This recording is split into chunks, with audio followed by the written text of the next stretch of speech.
Please listen to this momentarily pertaining to one of the greatest um, tornadoes that has ever hit the planet Earth, that done so much damage, that had category 5 plus winds that exceeded over 200 miles an hour in 2011.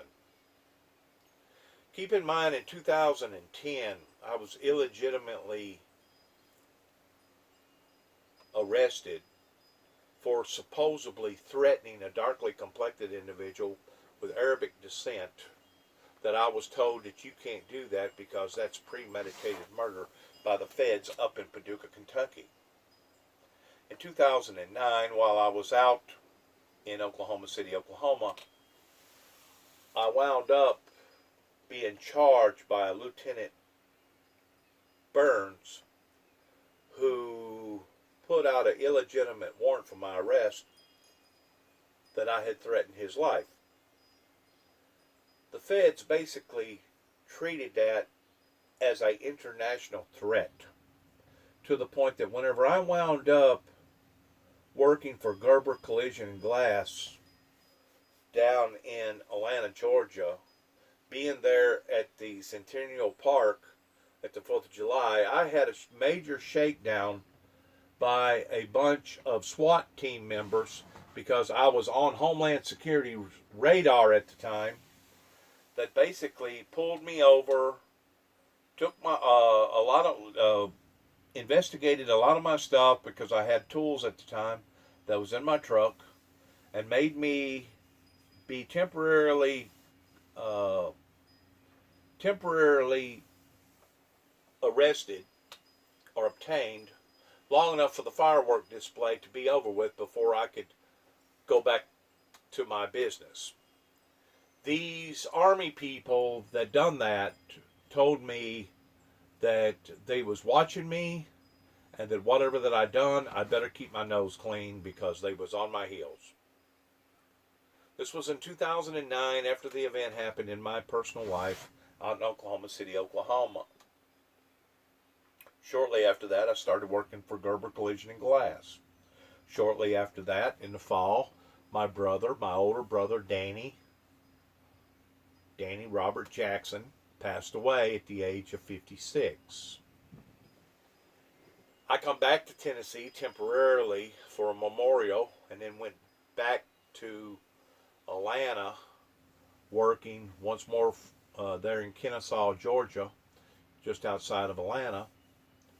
And I'd already worked in Atlanta before, up in the Duluth area, working for a collision classic body shop that owned 7 or 8 body shops before that.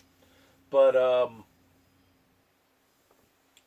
I had my boss man fly all the way from Chicago down to Atlanta, that gave me about 30 minutes to get my tools and toolbox off of his premises. And if I didn't, there was going to be severe consequences, out of no apparent reason whatsoever, other than a misguided warrant that was hanging in Oklahoma City, Oklahoma, that was illegitimate to begin with. I wound up leaving Kennesaw, Georgia, after me being told to take a hike. Went down to Jacksonville, Florida, and was down there about maybe 3 to 4 weeks during the bubble burst era, whenever all the thieves was breaking out, looking for a free pass, looking for stuff to take and steal and basically hawk to get a quick dollar. Whenever Homeland Security moved into my life down there and costed me my job down in Jacksonville, Florida. So I wound up coming back to the Atlanta, Georgia region, and got a job in Kennesaw, Georgia. Not Kennesaw, but Douglasville, Georgia, working for Douglas Collision and Glass there in Douglasville, Georgia, which is right outside from Atlanta, Georgia. I maintained that job for about 4 or 5 weeks, just enough to be able to get some money in my pocket, get some tires on my vehicle, and I wound up leaving from there in January and going back to Kentucky. That was going to go back on another fast and prayer. Whenever the officials in Kentucky stopped me, arrested me, and took me to Paducah, Kentucky, and demanded for me to have another evaluation done.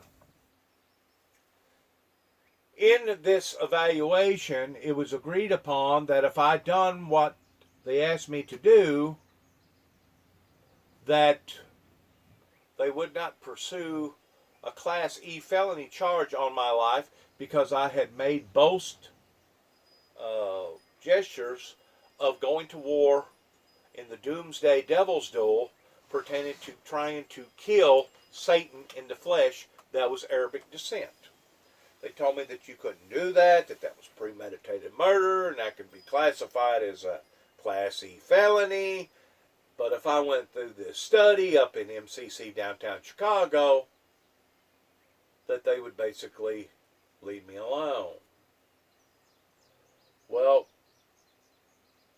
after I got out of that event, later on that year, I wound up going to Kansas City, Missouri, working for a while, and then I wound up going to Phoenix, Arizona. In the process of me going to Phoenix, Arizona, there was another major event that happened in Tucson, Arizona, pertaining to a senator who got shot in the head, and I wound up having to leave and come back to Tennessee.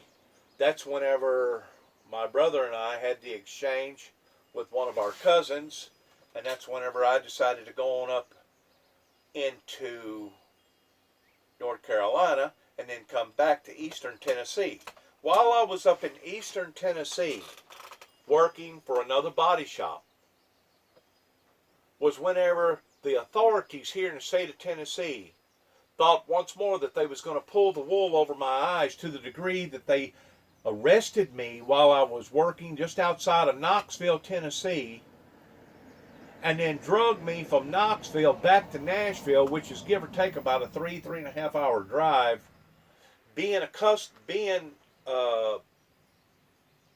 obtained by a Tennessee state trooper, a supervisor, and a bomb squad. They took me to Davison County that year, and you're supposed to be guaranteed a quick, speedy trial. The first trial, the people that put out the warrant for my arrest, which was a bunch of holy men that went to a Jewish synagogue there in Nashville, did not show up. And the next time that my court trial come up, which was another week later, they still did not show up. So by and large, the Tennessee authorities had to let me go. But in that process of all that mumbo jumbo that was going on, was whenever this event occurred in 2011, which I believe was nothing more than the wrath of God coming down upon humanity, bringing forth the transparency of the scriptures that reads that in the last days great sorrows will fall upon the humanity because of all the sin and all the wickedness that has occurred. Now, not only did I experience and see this in 2011, but I've also seen other events that has backfired upon the society, such as what went on in 2013, whenever the feds once more again got involved in my life up in Kentucky, land between the lakes, and they was going to illegitimately pull me over and arrest me whenever I seen a ferry or a barge hit outside of Aurora, Kentucky, that basically ruined a bridge that caused such of a hardship upon to the people up in LBL. Whenever I seen a bombing in New York City in 2013, whenever I seen the Exxon Valdez get spilt to the point that it released God only knows how many thousands and millions of barrels of oil into the ocean. And whenever I seen the Grand Ole Opry get flooded that same year in 2013, I knew then that yes, vengeance is mine, saith the Lord. And the reason why that these things continue to keep happening is because of them picking on God's people and God's saints down here upon to the earth. Just like recently, whenever my brother passed away in 2017, was basically that has led us into where we are right now pertaining to a major pandemic that has hit the United States that has almost costed so far 100,000 lives just in the United States alone pertaining to people dying of this disease. You might be asking yourself the question, well, Dennis, what in the world are you trying, what kind of point are you trying to say? What is the message that you're trying to get across here? The message is this. 2 years ago, this past fall, I had a trailer up in Pebble Island, up in Humphreys County, Tennessee, on the other side of Tennessee River, on the other side of New Johnsonville. And we was really and truly contemplating on bringing one of the worst catastrophes that this area has ever seen since 1811, 1812. So as you listen to this particular program, I want you to keep that in mind pertaining to one of the largest, biggest, powerfulest tornadoes, and that in which what comes after this particular program of what occurred during the 1811, 1812 earthquake. So please listen to this program and you'll get some sort of a better idea in that in which what I'm talking about, that it starts out with the tornado in Joplin, Missouri in 2011. What happened on May 22nd, 2011 will never be forgotten in western Missouri. On that hot, muggy afternoon, a supercell thunderstorm formed over southeastern Kansas. As the giant thundercloud grew and crossed the Missouri line, it spawned a massive E5 tornado that headed straight for the city of Joplin. The twister, with winds of more than 200 miles per hour, tore right through town, causing almost $3 billion worth of damage. Over 1,000 people were injured, 158 died, making it the deadliest tornado ever recorded in the U.S. Entire blocks of the city were demolished. Even though Missouri lies just outside Tornado Alley, dozens of twisters still touch down in the state every year. But 200 years before Joplin, just as Missouri was preparing to become a new U.S. territory, settlers in one frontier town discovered that devastating forces can also come from deep under this land and erupt suddenly with catastrophic force. The terrifying events they experienced are known as the New Madrid quakes. It all started at 2:15 a.m.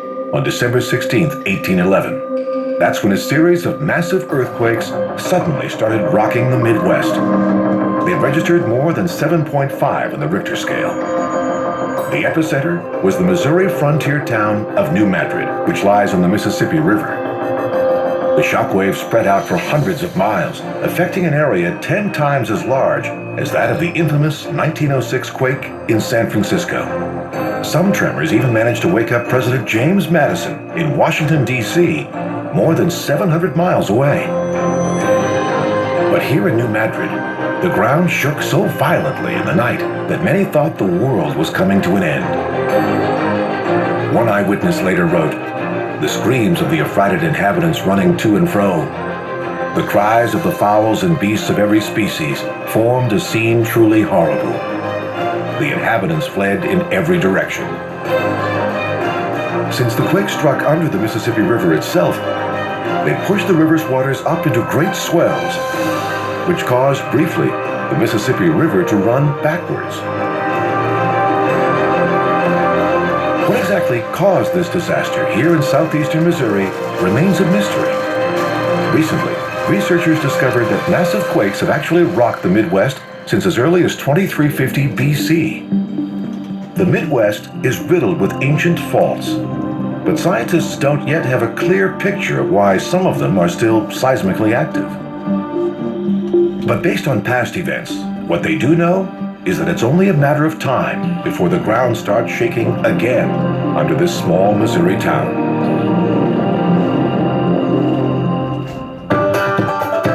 One strange outcome of the new Madrid quakes was the creation of an odd-shaped appendage that now lies in Missouri's southern border, a geographical area known as Missouri's Boot Heel. Following the quakes, many here in the southern part of the Missouri Territory fled to safer ground. But a wealthy local rancher named John Hardiman Walker saw an opportunity. Instead of leaving, he bought up thousands of acres of land from those who fled for cheap. He came to be known as the Czar of the Valley. But a few years later, in 1818, as the boundary lines for the new state of Missouri were being drawn, Walker discovered that his vast holdings would actually end up in the new Arkansas Territory, not in the new state of Missouri. Since he wanted to be protected by Missouri state laws, he traveled all the way to Washington, shotgun in hand, to demand that Missouri's proposed southern border be changed to include his and his neighbor's land. Sure enough, by the time Missouri received statehood in 1821, Walker had succeeded. The southern border had been redrawn, and Missouri's 980 square mile boot heel was born. It may be the only time in American history that one individual used his money and power to dictate the actual borders of a U.S. state. Now, you see the power of man towards what man can do. We understand the power of earthquakes. To this day, scientists are still trying to justify various earthquakes based around reservoirs, based around tectonic plates, and based around various things going on underneath our feet that most people don't even realize that are happening. And which that's fine and dandy if you want to submit your reasoning around science, because there's no doubt there is tectonic plates. There's no doubt that there is crevices and corridors up underneath our feet that hold water and etc., etc.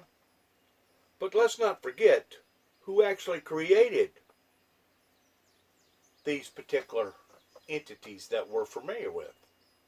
It was God Almighty. And I knew by praying for a major earthquake 2 years ago would have been devastating to not only the people over in the New Madrid area over in Missouri, but it would have been devastating from basically Memphis, Tennessee, all the way up to St. Louis, Missouri. And hundreds of thousands of lives would have been taken, in addition to all the damage, all the roads, all the bridges, all the gas lines, all the water lines. It would have been absolutely a devastating event that would have taken decades to have ever fully gotten over. Decades.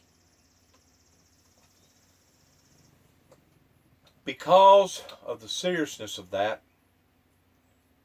we put a halt on that particular earthquake. At that time, there was a lot of earthquakes being generated out in California. At that time, there was a lot of earthquakes that was coming up into Yellowstone National Park.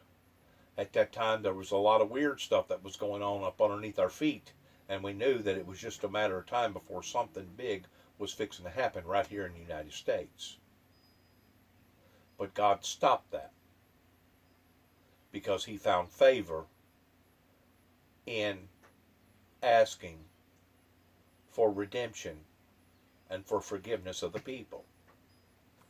Whenever it talks about Christ sitting up on the right hand of the Father making intercession prayer for you and I, for if we sin, we have an advocate with the Father. Christ is actually praying for the Father to be lenient unto humanity because of the stupidityness of society. The same way with myself. I pray that God will be lenient towards seeing these magnitude earthquakes, these horrible, horrible tornadoes, these horrible, horrible droughts, these horrible, horrible fires, these horrible, horrible hurricanes. But our prayers and our requests can only go so far in our appeal in regard to mankind. In other words, I cannot do but so much in making appeals to the Son. The Son cannot do but so much in making appeals to the Father.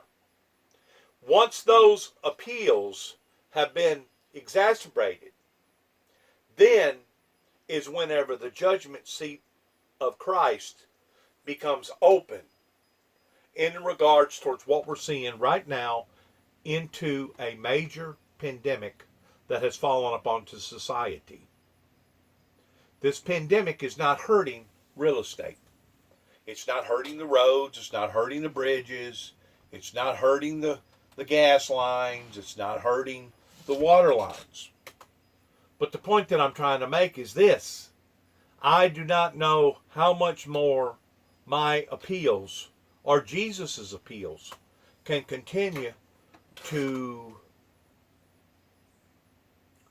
deviate from the inedible that scientists has already said we are overdue towards as far as a major earthquake in this area. It is God the Father who controls all things, or that allows for things to happen to humanity. And just like the Bible teaches, He's doing this to try to awaken us. He's doing this because of the sorrows of all the sin and what we're doing to each other. He's doing this to try to awaken us. That way we will turn from not just our sins, but we will turn to a better ethical, prosperous way of deviating away from crude oil and be thrown over into other types of energy. Society's still not awakening on the level that God requires for us to awaken on, and because of it, there ain't no telling us how many more hardship events that are going to be falling upon humanity, not just here in America, but throughout the planet, until mankind wakes up of these events. Once more, every time that I was bullied, or every time that I was messed with by the authorities, it didn't matter if it was the Tennessee authorities, the Oklahoma authorities, the Kentucky authorities, or even the Atlanta, Georgia authorities that basically almost come to a screeching halt whenever their Lake Vanier or whatever that Atlanta gets its water source from almost dried completely up in 2007. I think it was 2007. It may have been 2008.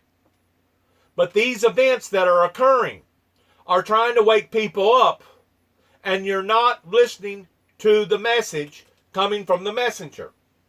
And because of it, I'm afraid that these events are going to escalate, they're going to intensify, and they're going to get worse until we see a major revival break out here, not only in America, but worldwide.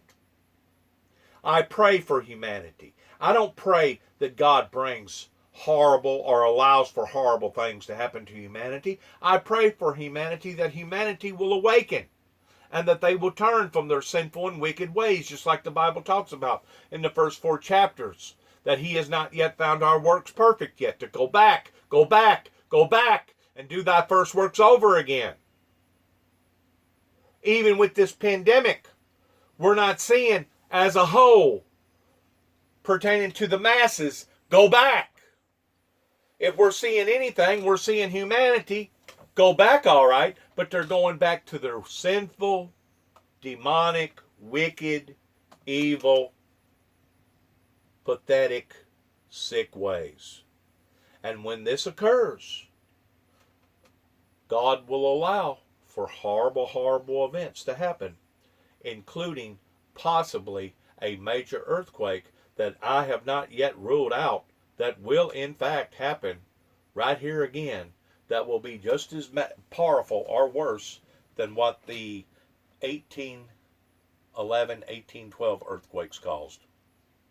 And I hate to see that happen to humanity. I hate to see this pandemic that's taking people's lives without taking real estate. I hate to see that happening. But apparently, I'm talking to a bunch of deadheads. I'm talking to a bunch of people that are putting their fingers in their ears and they're not wanting to listen to the message coming from the messenger.